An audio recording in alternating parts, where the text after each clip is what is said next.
Welcome to the ITSP Magazine Podcast Network, a modern, innovative multimedia platform broadcasting ideas and connecting minds.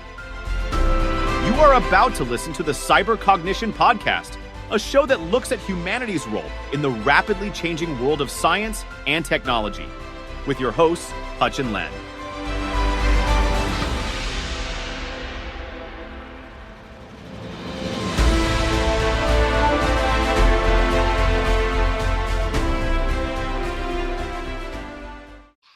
All right. Hello and welcome to another episode of Cognition. As always, I'm one of your hosts, Hutch. I am an innovation principal at Trace3 and the author of the book, The Language of Deception, Weaponizing Next Generation AI. And I am always, as me, Leno, transhuman technical evangelist for CyberArk, as well as the author of the book, Human Hacked. I'm not going to give you the rest of it. Just look it up under Human Hacked. We do. And really exciting episode today. We have a special guest, Chris Glanden with BarCode. And Chris, tell us a little bit about yourself.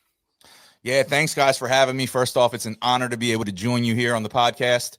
Again, my name is Chris Glanden. I am the founder and CEO of BarCode Security and also the host of the BarCode podcast. Yep, and so many more things. Thought leader in the cybersecurity industry, event coordinator, filmmaker. I think a mixologist as well. So yeah.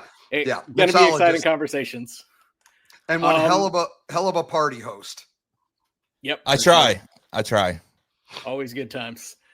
So routine for today, following our usual pattern, we're going to have some quick conversations about some interesting news stories that we stumbled into. And then from there, we're going to jump into the main segment where we talk about Chris and some of the exciting things that he has going on, from his documentary to his company and some other stuff as well.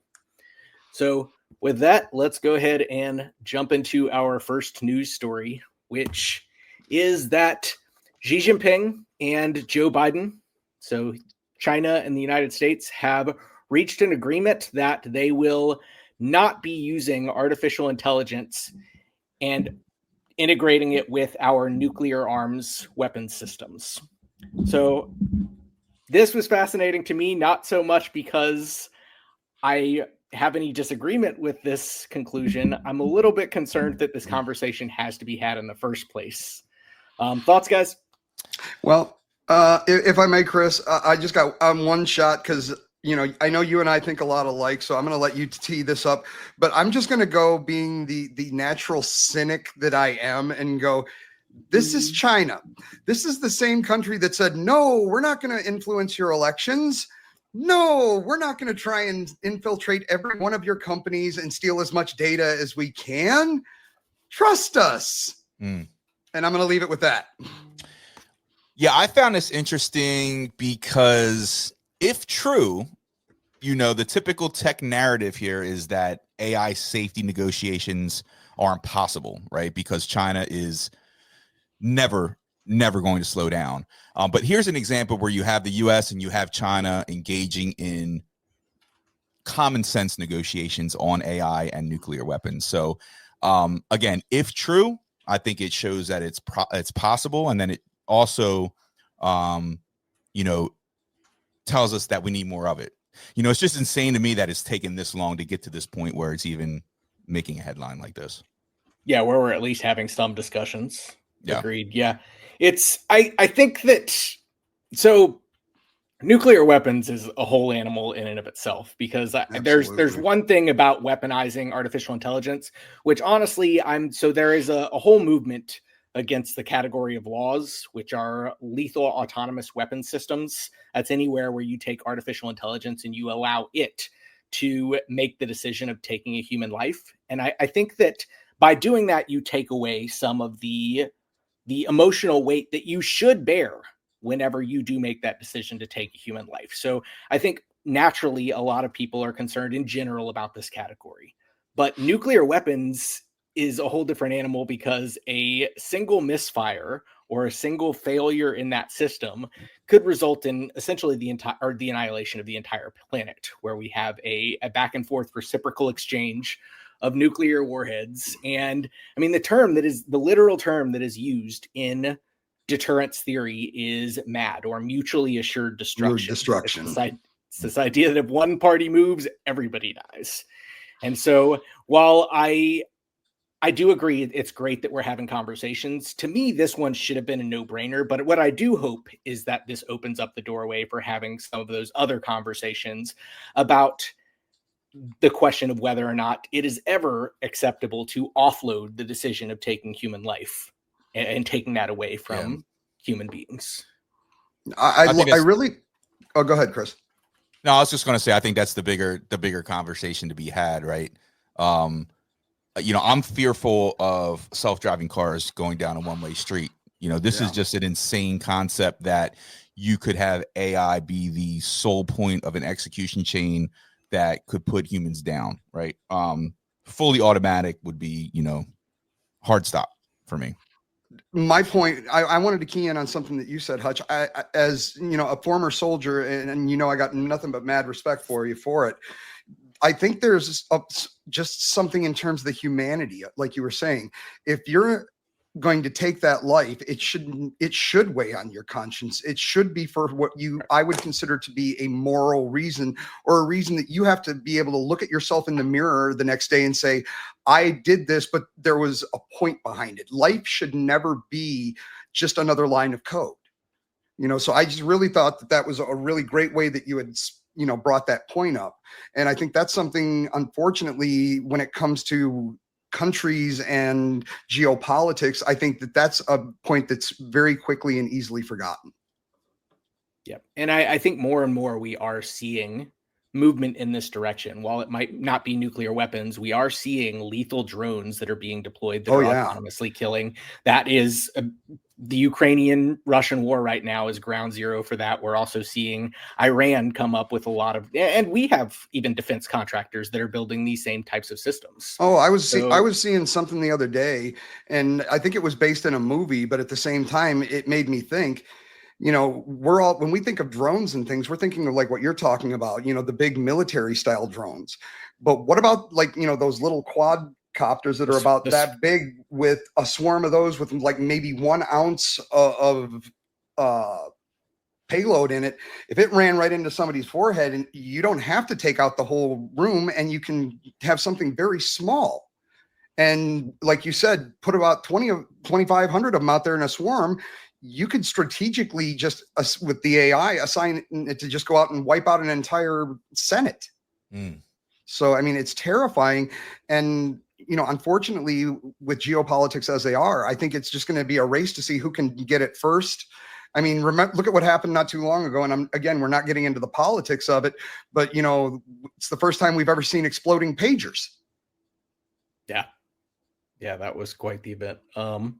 Yeah, and I think so. I guess for what it's that's worth, when you say my pager's blowing up. Remember that? God, my that was pager's bad. blowing up. That is bad. Sorry. Too soon? No, it's good. Too soon. Too soon. So yeah, I mean, I guess we'll take the good news for what it's worth. I mean, there is at least discussions about AI integration with weapon systems. Hopefully, it trickles down to. I was going to say, on a closing note to this, I really think that CrowdStrike had something to do with this. That outage, the fact that their AI that was supposed to do the code validation before it released the code, after that outage, everybody just kind of went, you know what? Maybe AI double thinking the AI integrations and or automations. Yeah, possibly. Yeah, I mean, if nothing else, CrowdStrike just helped make the world a safer place. It had that, it had that ramification worldwide. So absolutely, you never know. Brought to you by CrowdStrike. Not really. All right. So the next one was a study that came out of Oxford University that found that men are more open to robotic elderly care than women are. And for me, when I saw this, my immediate thought was not so much the conclusion that they were drawing attention to, the gender gap between agreement with robotic elderly care, but instead, like, who is having robots care for their elders in the first place? Yeah. Thoughts, guys? I'm going to jump as the resident robot. I get first shot crack at this one. I don't think I would. I want a human, but at the same time, have we looked at the care that elders are given in nursing homes today? I've gone through this quite a few times in the recent past with, my mom and dad and, a lot of my relatives aging up there and being in nursing homes and things. The standard of care out there is not exactly all that good. So, in terms of men over women, I think that's just a matter of preference. But, you say who's having, their elders watched by robots. If we're being honest, most of us are just putting our elders in a nursing home and we don't know who's watching them. And, they're understaffed, undereducated, so in a lot of ways, I think this might be something good. I constantly go back to Isaac Asimov and the fact that his, rules of robotics do not exist. So the whole do no harm thing comes into a little bit of play. But I'd be a little leery of, kind of like most software releases, I'd be a little leery until after they get the first couple of service packs out.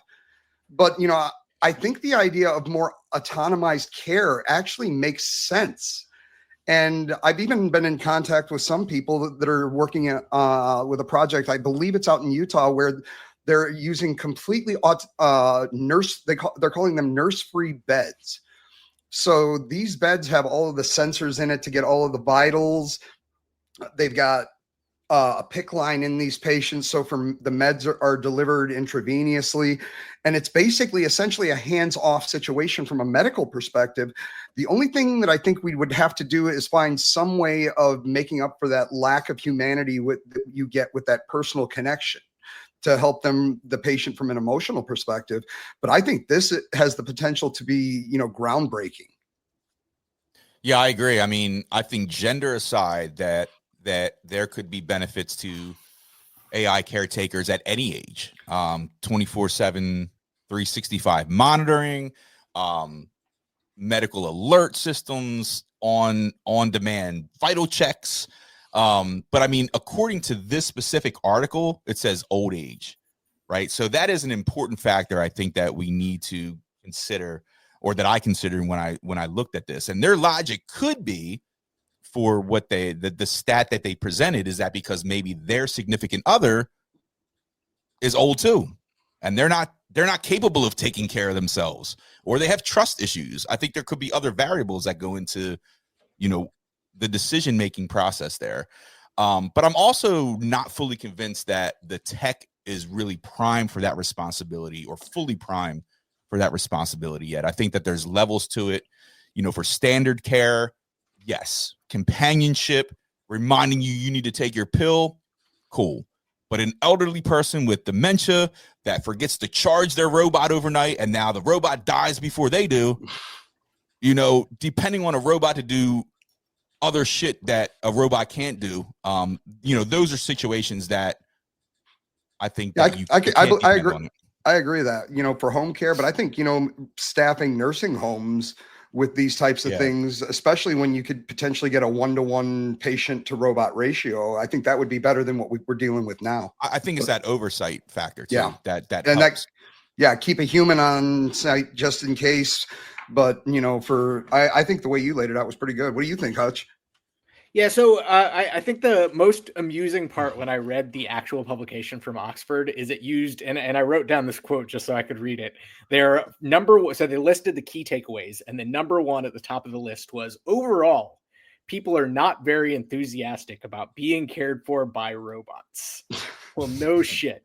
No, I mean, I completely agree with you guys. I think that there is opportunities to address existing problems that already are there. That it is a non-glamorous job. It is probably very hard to staff those positions, especially at the pay that are made available for them. I think that there are opportunities where robotics could be more suited than others.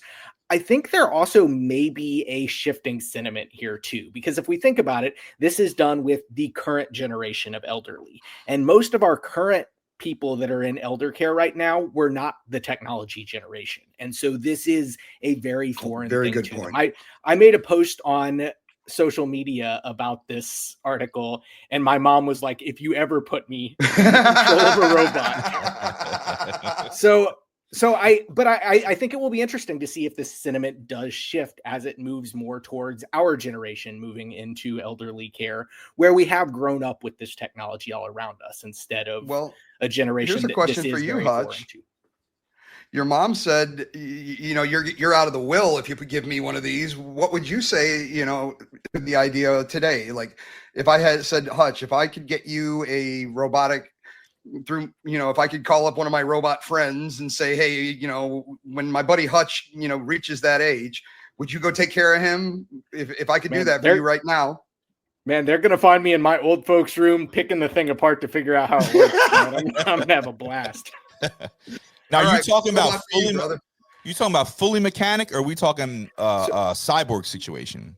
So the article wasn't real clear. I expect that some of this is kind of early stage. So I did a project not too long ago during the COVID pandemic where they were deploying Alexa devices in patient rooms to say, Alexa, tell my nurse this or ask my nurse that.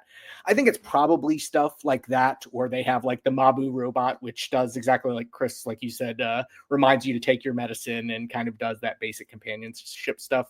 I think that there's a possibility we get to a point where we have full robotic systems that are caring for patients now. Or if you're asking if I would be comfortable with either one, I don't know if I'd be thrilled about it, but I'd make the best of it and have fun playing with the technology. But I was going to say, let's be honest, all of us are geeks. If we get the access to a robot, we're taking it, whether it's Hutch is going to be over there with a screwdriver in the back of its head, or I'm going, so are we cousins? Or Chris will be down there. I want to know how you think. So what are your thoughts on embedded medical monitoring capabilities that are technical, that may be feeding data to a remote robot? That's a Lynn question right there. Well, to be honest, I'm going to tease everybody, and Hutch hasn't even heard about this yet, but I got one of our future guests is actually, and I'm going to drop his company name right now. It's called Cardio, and it's at cardio.io. And this guy is using NASA sonar technology to do hands-free biostats. He can pick up heart rate, blood oxygen, all kinds of things. So in terms of internal biosensors, I'm not a fan. But then again, I'm also, at the end of the day, a staunch privacy advocate. So I don't like the idea of anything that can monitor me that I don't have control of. But I do think that the potential is coming, probably faster. I'm just waiting for some insurance company, kind of like, you remember, I think it was Allstate, where they were like, you get the discount if you get the implant. Yep.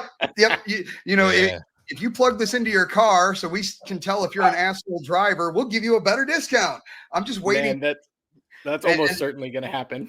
And I'm just waiting for somebody like, and we are in no way saying that this is a Blue Cross Blue Shield thing, but that's the insurance company that most people have heard of.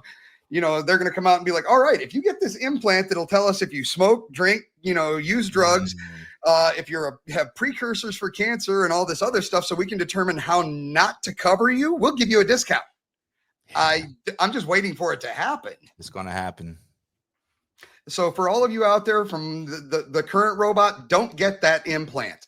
Just don't do it. It's not worth it. But in terms of, funny you bring up the bio stuff, Chris, because if you go back to Grindhouse Wetware, that was actually one of the first major implants was the Circadia. The thing was about the size of a deck of cards, and it basically was to just get biostats, just to prove that it could be done. So I just thought it was kind of ironic that you picked that, and that was the first one that was ever made. Yeah, I'm just trying to think of the use cases for the robot. And again, I go back to home care because I think, that's where I see this use case happening. So if you have some biotech medical monitoring device, well, with the smart bet, see, I see a different use case. I kind of agree with Hutch. where I think, the nursing homes are where the major problems are. And, at that point, you can afford to actually get some competent, really skilled people as like your head, your floor nurses. And they're at that point, they're there to deal with the emergencies. And you just buy these things to handle the day-to-day operations, which actually free up people to handle the actual critical issues. Yeah. And there's still humans on site to deal with that need for the split decisions that maybe an AI can't handle yet. Yeah, and it could be more regulated too. Yeah, and at that point, you like we've talked about on every case so far, there's still that human factor at the end that's making the decision and pulling the trigger. Yeah. All right. Well, speaking of what AI may or may not be capable of in the future, some interesting news came out from OpenAI, and this was a leak that came out from somebody that supposedly had access to and interacted with their next generation model that's now in training. So essentially the GPT-5. So Hutch, now that you've seen this, are you freshening up your resume? So it will have an interesting impact on the AI workforce. So, so actually, contrary to what a lot of people were expecting, the indication from this leak was that it's only marginally better than GPT-4, while it is significant, it's orders of magnitude bigger in scale in monetary investment. And I think if these leaks are true, I think we're going to see the AI race slow down significantly in terms of the scaling, because if you're going to invest another $100 million, or we're moving in the direction of billions of dollars, and the return is only marginally better than what you could get for a fraction of the price, investors are going to start pulling their money. Microsoft, Google, they're not going to continue to throw the hundreds of billions of dollars that we were expecting they were going to be throwing at this thing. And so I think if the leaks are true, we probably don't end up with godlike AI like they were predicting within the next few years. I think that it's going to shift the emphasis of innovation away from just throwing more money at it and building bigger and bigger systems, and is really going to force people to adapt and innovate in terms of the way that they architect and create these systems. Now, one other thing that is worth highlighting, though, is that after these reports came out, Sam Altman, who's the CEO OpenAI, did post on Twitter, "There is no wall," indicating that basically what was claimed in those leaks is not true, and that they are going to be able to continue to scale up and has had a couple interviews even since then and claimed that artificial general intelligence at the same level of capability broadly as humans is within a year away. Like, he actually mentioned 2025 as the year. So we are getting conflicting reports. It's always interesting to see the drama coming out of OpenAI, but I don't know. What are your thoughts? I was going to say that I think the question is, do we trust leaks from OpenAI? or are these premeditated leaks for whatever reason? I will say that I don't disagree with the fact that a performance wall is evident, and it will be hit at some point. If that's not what's happening now, it's sort of inevitable. We know that the evolution is going to continue. We know that progress will be made, but we can't create resources that don't exist yet. We can't create funds that don't exist yet, especially if you're starting to see investors draw back. So I think there is truth to that. And if that is the case, then, I think it's just a natural evolution of everything else where, you can't run life at warp speed. It's going to hit a wall and it's going to become stagnant at some point. And I was thinking a little bit for some of the viewers that want something a little bit more basic. Going from nothing to what we consider to be GPTs at this point. Let's compare to NASA. It went from rocket ships to a space shuttle. And the thing that I'm seeing, and the one thing that everybody's really been focusing on, is resources. You can eventually get to the point where you have all of the physical resources that something can ever want, and it's not going. You're going to reach the point of diminishing returns until you change the process of how those resources are utilized. And I think that's kind of where we're at.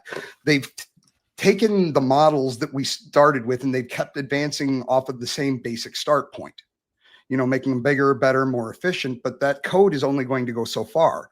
So it's almost like we need to redesign where it needs to go from here, kind of like we did when we went from Windows 3.1.1 to Windows 95.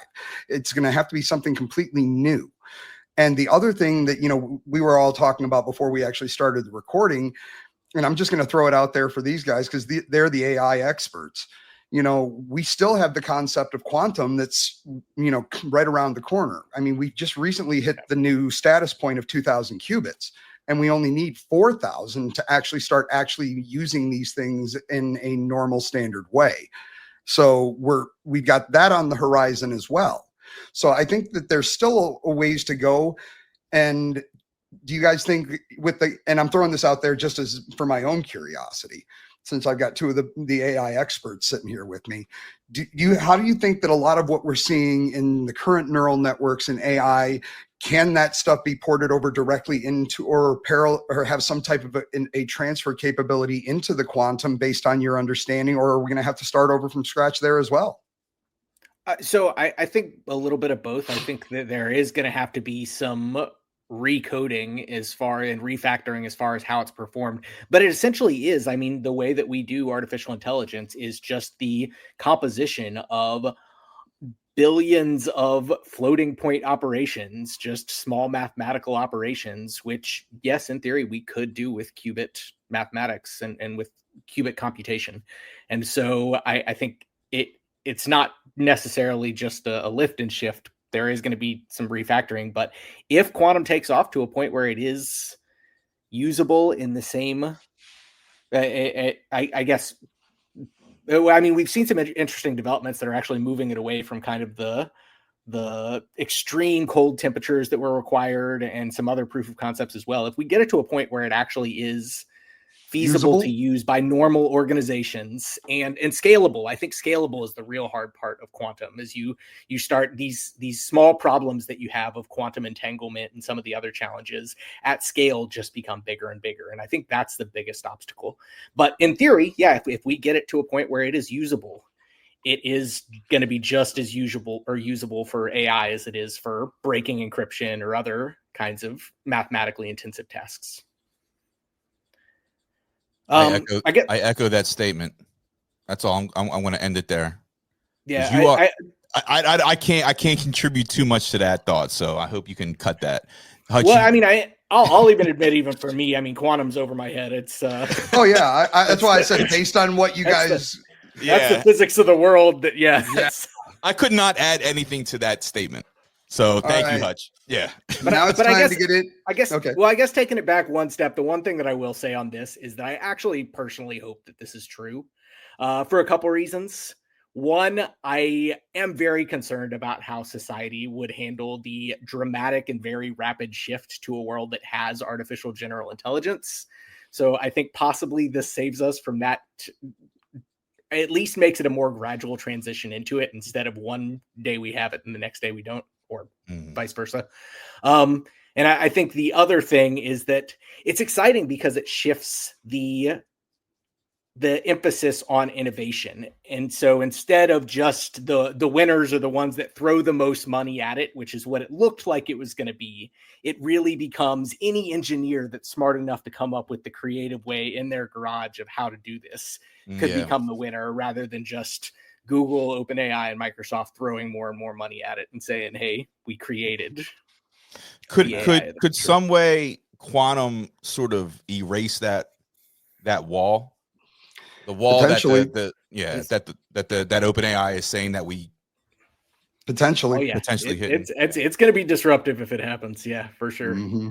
Like possibly, I would argue even more disruptive than the ChatGPT moment if it really takes off. And I've talked to a few quantum people and I've asked that question: when is the ChatGPT moment for quantum? And there is no consensus. It's all over the board. It's everything from it's going to be just a couple years away all the way up to it's kind of like the same broad spectrum of when is AGI going to happen, all the way up to it's not even going to happen in our lifetime. So, or some people claiming it's not even possible. So I don't know. It's one of those that keep an eye on, but I don't lose any sleep over it until the writing's on the wall. I want to shout out to Mark Carney and Victoria, who run Quantum Village at DEF CON, good friends of mine. Yeah. And you talk to them who are immersed in quantum computing nonstop, and it's interesting to get their take on this as well. Cool. All right. So I think it's time for the main segment. Let's do it. So I think first of all, Chris, I mean, you're a big player in the cybersecurity industry. You are a thought leader. You're bringing awesome knowledge to the entire community. Can you tell us a little bit about your background and just how you got to where you're at in the industry of founding your own company and kind of all of the different thought leadership that you're putting out?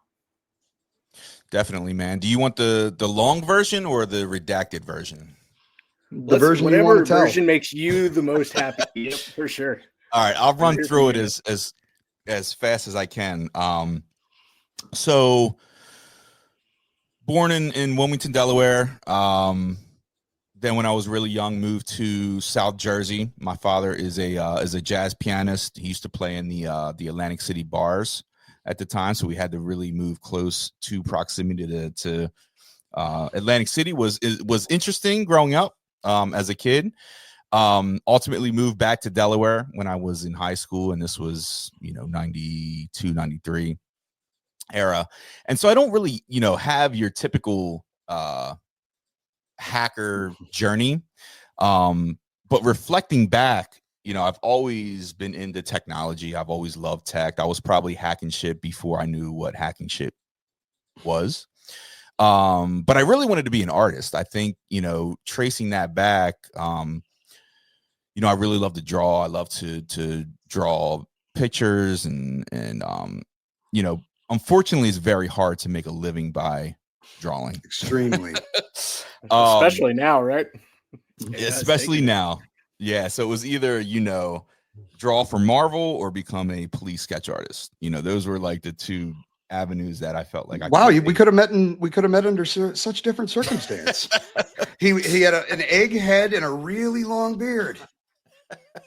Yeah, I'm glad I didn't take that path. So, but I still continue to do that. As I got older, it's just more of a a side project. But I graduated high school 97. 1 year later, I found out I was having my first kid. So at the time, I was just trying to make ends meet, and I was like, I really need to provide now. And I got an opportunity for working at Comcast.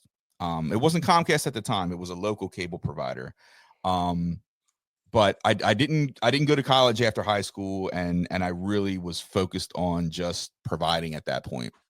And I think getting into that position because I needed the money. It was an IT support position, but that was the driver. That was the driver for me to get in. And again, tracing back, I always loved technology. So this was like, okay, cool. It pays good. It pays $11.52 an hour. I'm set. And at that time that was good money for me. So I think that was the portal that I entered and I never returned from. That point in time, late 90s, early 2000s. And I remember when HDTV launched, it was like 3 channels and we were all in like this back corner room, like, whoa, this is amazing. So I remember the first time I saw HD, it was like you were saying, it was really early, and you could see the makeup lines on the newscasters at night. I remember that shit. Yeah, it was like, this is incredible. And so I got to see that. I was one of the first to see that because I was on the technical side of the fence there. Cool, man. But during the same, 4 or 5 year span, I got to see the birth of video on demand. I got to see the birth of DVR. And then I got to see the birth of the ever changing high speed internet get rolled out on a residential deployment mass scale. And I was one of the first people because I think with Comcast, if you work there, they would give you a computer. I think you got, high speed for free. You were part of the beta team. So like I got to download songs on Napster that took 45 seconds, not overnight. Ooh. And I was like, this shit is great, man. And then so there again, man, it was just like I was hooked at that point, and I really wanted to get into IT because although I was working on the cable support side, I worked, right next to the high-speed internet support guys, and I got to really just, feed off of their knowledge and become really truly interested in what they were doing. So then from there, I just I got into IT. I think my first role was IT help desk.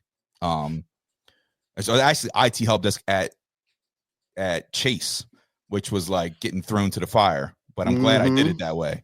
Then I got into software support, and then finally got into security in 2012. I worked with a guy in IT that was into security, and he went to leave and work for a small bank, and he was like, he knew I was interested in security, and so he brought me in as just a level 1 analyst, just to look at tickets, right? And so and I think like day one in security, I realized that it was no longer a job. It was no longer a 9 to 5. This is what I really like doing. I wouldn't mind going home and like learning shit on off hours, which I never really did before that. To the degree of interest, right? You got bit. I got bit.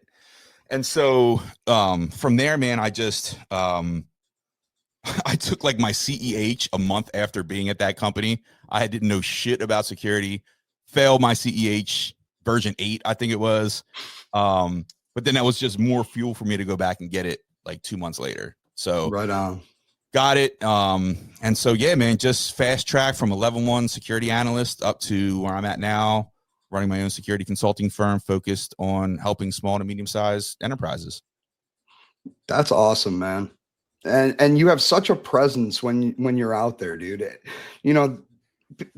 The security scene is huge, and the idea that you are such a unique character, there.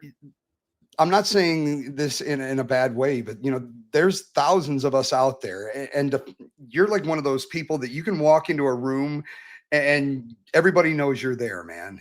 And it's really cool because you bring a lot of knowledge and experience to the table.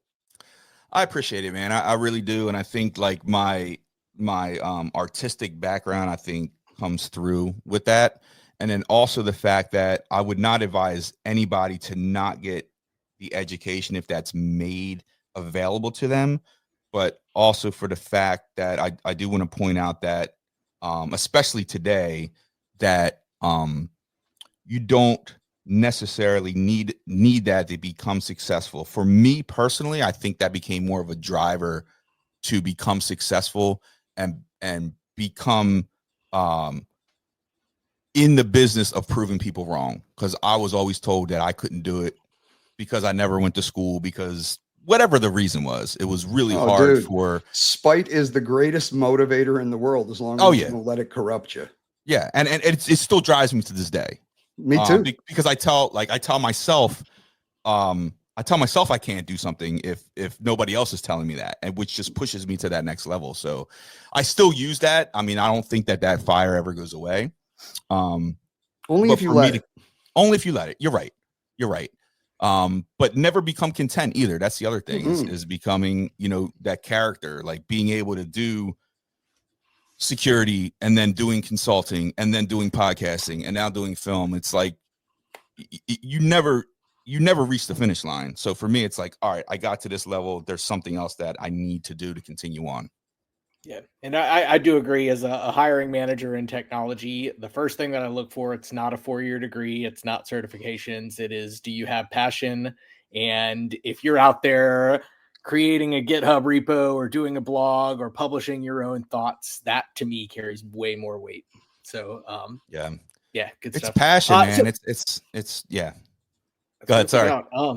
No, I was just curious. Can you tell us a little bit about the BarCode branding? I mean, it's the name of your podcast. It's the name of your company. Where does that come from? What was the inspiration and origin behind that? Yeah, man, that's a crazy story. Because I was working at another VAR at the time that you and I both know, And I wanted to just do a podcast, man. Like I never really felt like I always just felt like a podcast would be a way at the time. And this was 2019, 2018. That it was just a way to learn. Like, I think podcasts were really big at the time. It was like, it was just the new era of learning. And I just wanted to be able to not only spread knowledge, but also to talk to others and get knowledge back. So I remember going to the firm that I worked with at the time, and they shot it down. They shot down the idea, which is probably the best thing that happened to me. Because then I think the next day I spun it up on my own. And if I didn't do that, my firm wouldn't exist today. My firm, it was spawned out of that podcast that I started at the height of the pandemic, because networking opportunities and camaraderie and a lot of things were really just absent at a time when we needed it. And I really wanted to virtualize that. And so by them not taking that on, it allowed me to the freedom to be able to create that vision, create it the way I wanted to without any guardrails. And I just enjoyed it. I just enjoyed it as I continue to do consulting for a firm, just be able to run that on the side. And then again, I got hooked. Like, it was great, man. Like, I just got to meet so many great people at a time where people couldn't travel.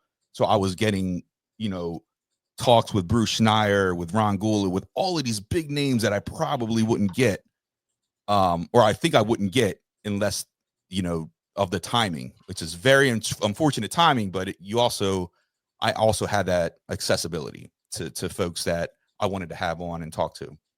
And so, the BarCode podcast ran for 3 years, just being, a labor of love and just a passion project, talking about what I wanted to talk about. It ranged from cloud security to talking to ex-black hats to talking to, CISOs, to, like, there was never, I took a page out of Joe Rogan's book when he said, I was going to say, your podcast and the guests that you've had and the topics that you've covered, you can't put your podcast into any one category. And I think that's one of the coolest things about it is, if it's something that you find interesting, you're like one of the few podcasters that I've ever found that I think has never kind of lost their vision for what they wanted to do. It's what you think is cool. Yeah, it's exactly what I think is cool and what I would listen to. And that's how I base who I'm going to talk to. And this industry is awesome, man. Like, 99% of the people I've reached out to, I don't know them from shit. And they're like, yeah, man, I'll come on and talk to you. I mean, the industry by itself is just so willing to help someone else out and, spread knowledge. We have a great community. Great community, 100%. So continued the podcast, and then, through in parallel to my consulting. And at one point I said, you know what? There's been many ideas that I've wanted to run with on my own in terms of consulting. I understand the business now. And then on the side, I've built a network that knows me, that trusts me. And I think in this business, trust is everything. Yeah. And so at one point I said, you know what, I want to start my own firm. I'm going to take a leap of faith. And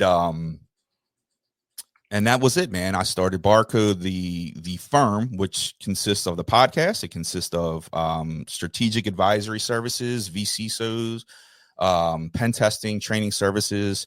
But I focus on the small to mid-size enterprises, 50 to 500 people, right? So, and if people wanted to check out your website, yeah, barcodesecurity.com. I mean, everything is there. It's the services, it's the podcast, and then over the past year, I've been getting into film, which is kind of an expansion of podcasting where you're still storytelling.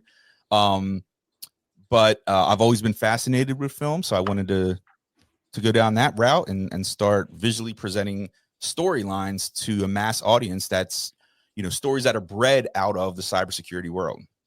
For those of you that may or may not have been there, if you weren't, you missed an amazing party, keeping it in true Chris Granlund style.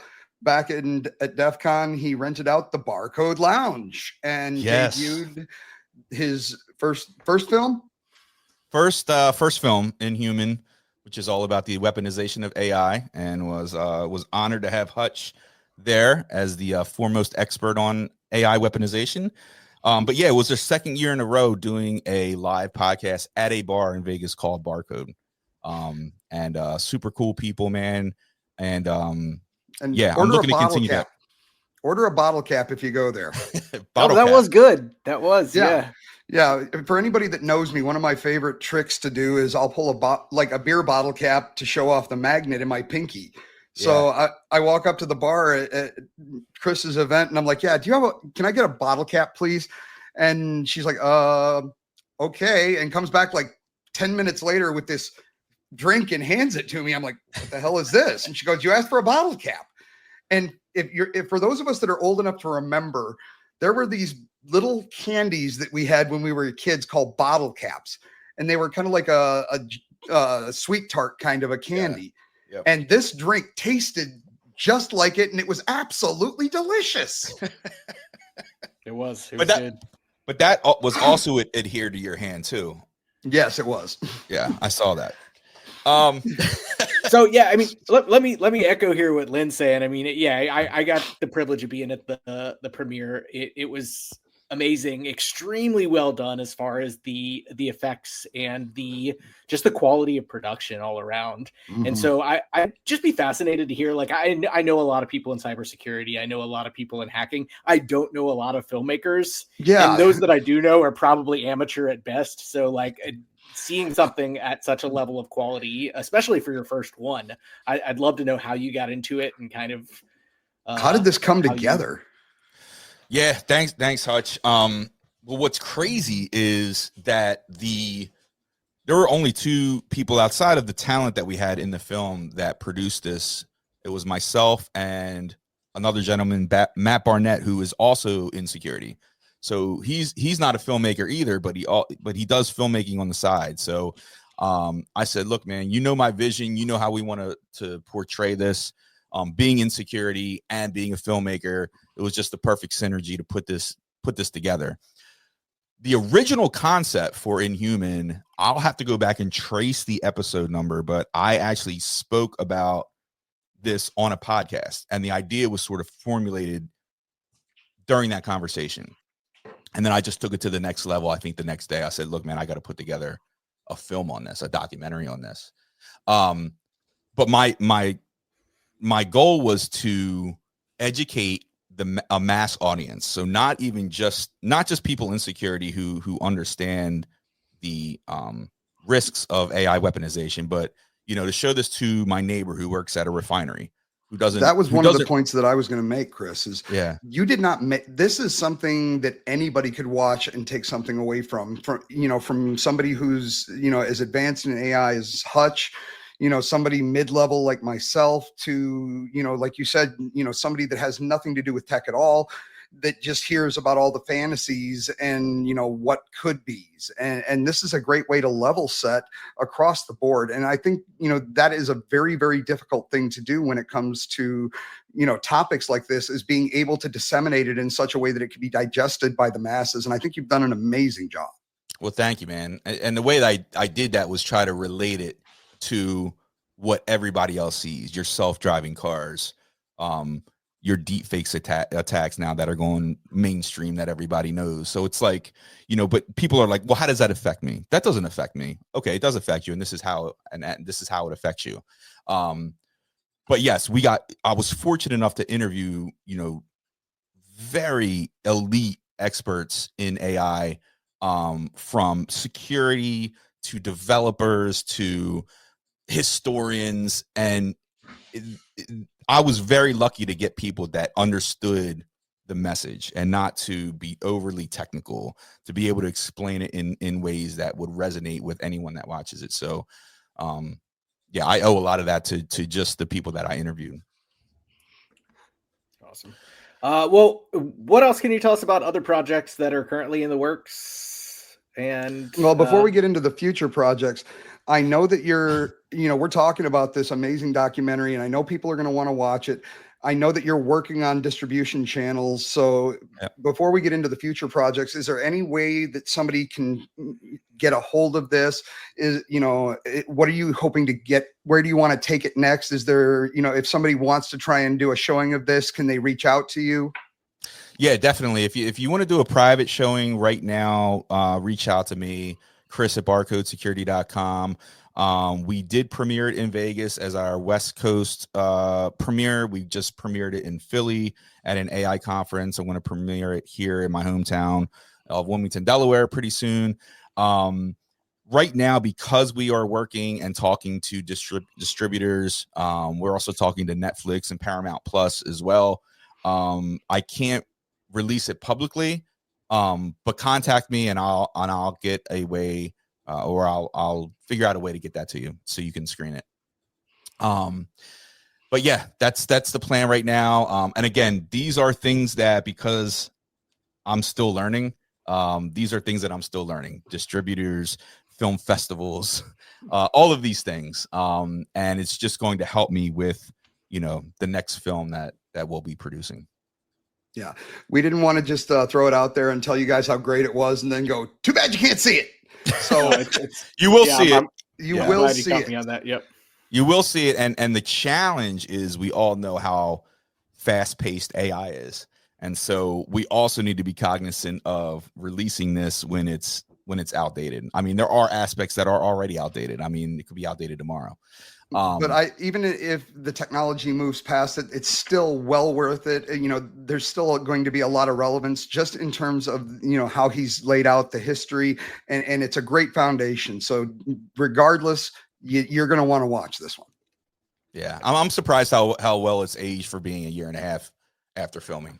So it means I did something right in terms of just, laying out the risks and the risks that are still evident today. So yeah, you did a really good job of being a little bit of a prophet in there too. What do you mean?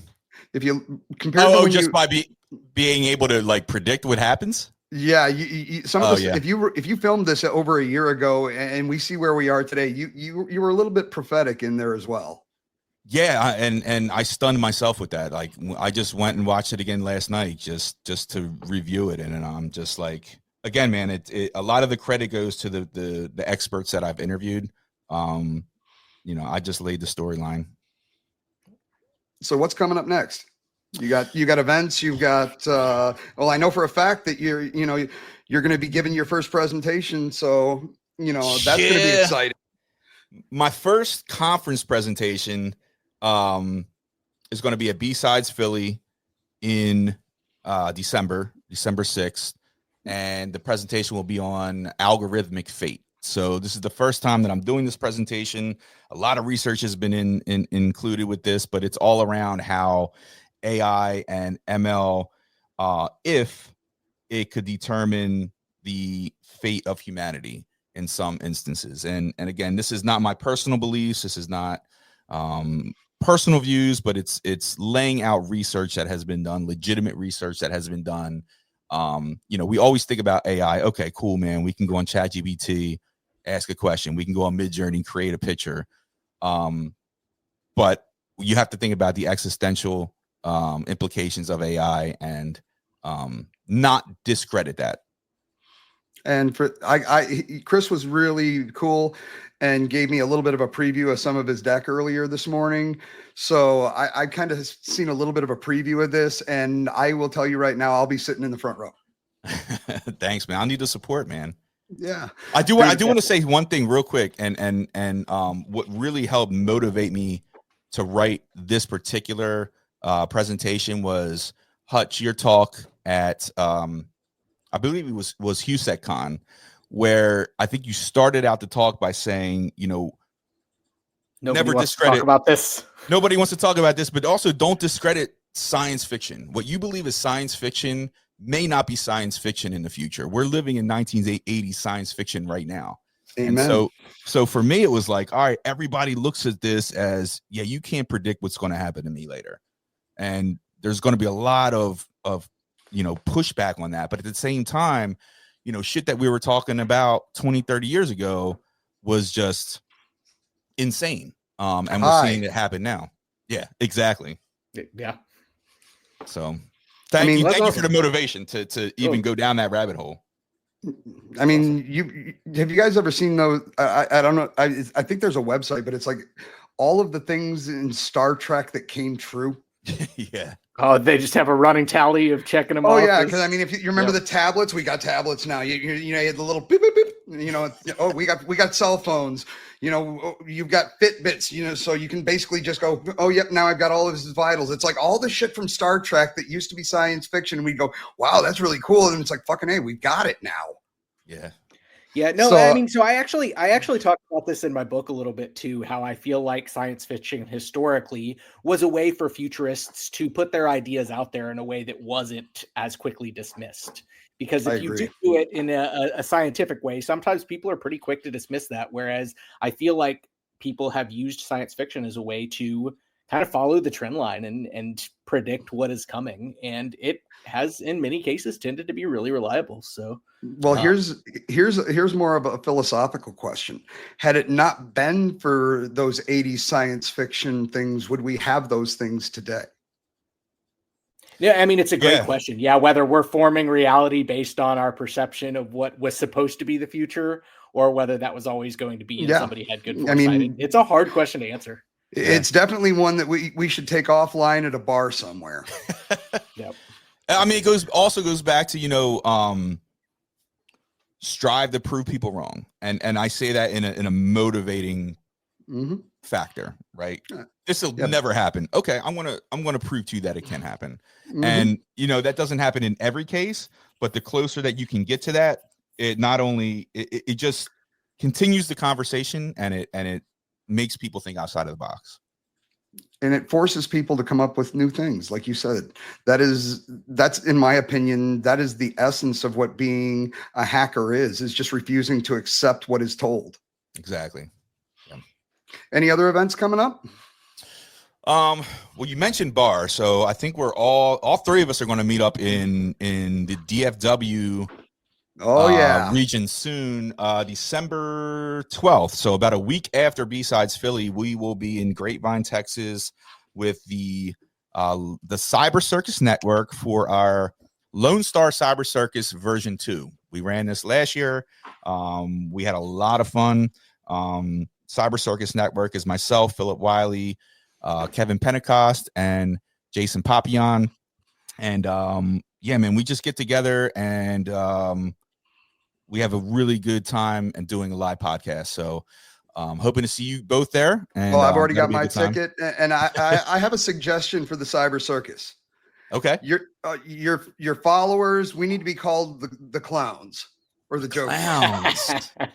It's like the juggalos for the insane clown. No juggalos, man. I'm from Detroit. Okay. No juggalos. Okay. No juggalos. All right. The clowns. We have a really cool walkout song that Philip suggested. It's from Kiss. It's called The Psycho Circus. I thought I have that in my playlist. Oh my God. Dude, he played that. I was like, that's it, man. That's our walkout song. Actually, I have two walkout songs that when I get to do them. The first is Ladies and Gentlemen by Saliva, if you've ever heard that one. Yes. And the second one is called Replica by Fear Factory. Okay. And if you've never heard of Fear Factory, they're kind of this old school metal band, but they do chanting, and their whole shtick is the machines taking over. So it's kind of like my people and my theme songs. Nice. That's cool. They've got one track. It's called Adapt or Die. And the reason I bring that up is because I'm trying to convince Hutch here in this moment while we're actually recording this to let us use that as our, opening, music until we get yelled at for copyrights. You'll get a warning letter first. So you're okay. Cease and desists are there for a reason. That means get away with it until you get caught. Hey, I'm all on board. You got to talk to the ITSP magazine guest. Well, last I want to tell you, man, the day after B-Sides Philly, filming starts on my new documentary. I can't tell you too much, but I will say stay tuned. Awesome. Oh, don't you hate it when he does stuff like that? Because after you guys see Inhuman, you'll realize whatever's coming next, this guy knows what he's doing. And, very unique in the fact that, people like me and Hutch, that you can pick a podcast, throw a dart and hit, some cybersecurity podcast. Chris here is the first person that I've ever seen, like you said, take it to that next level. And I hope that whatever your next podcast is, and honestly, I hope whatever you continue to do these, because I think you're able to reach a much larger audience. And, at the end of the day, I think we're all about trying to educate the masses and the next generation. And these are things that are going to last on in perpetuity.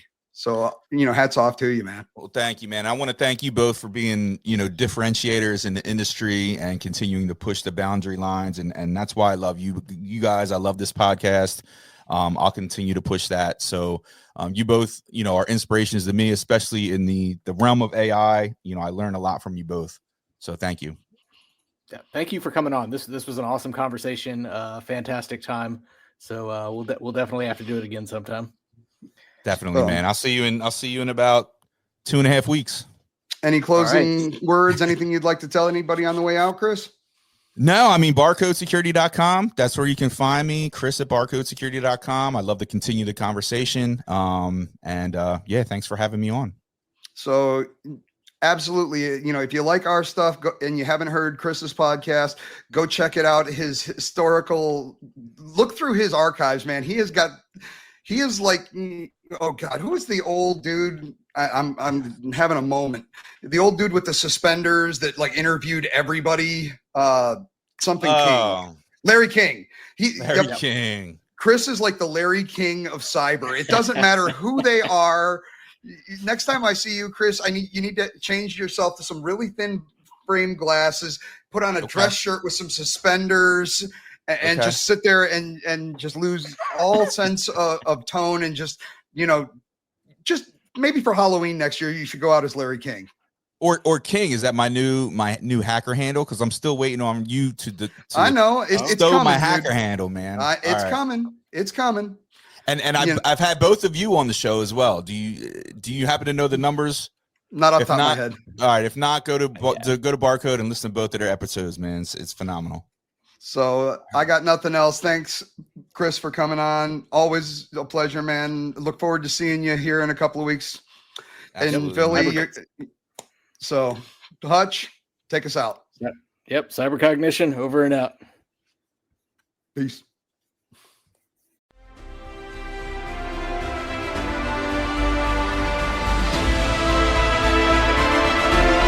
We hope you enjoyed this episode of the Cybercognition podcast with Hutch and Len, part of the ITSP Magazine Podcast Network. If you like the story, add this show to your favorite podcast player and share the Cybercognition podcast with your friends, family, and colleagues. If you represent a company and wish to connect your brand to this show and its audience, visit itspmagazine.com to learn how to sponsor one or more of our podcast channels. We hope you will come back for more stories and follow us on our journey.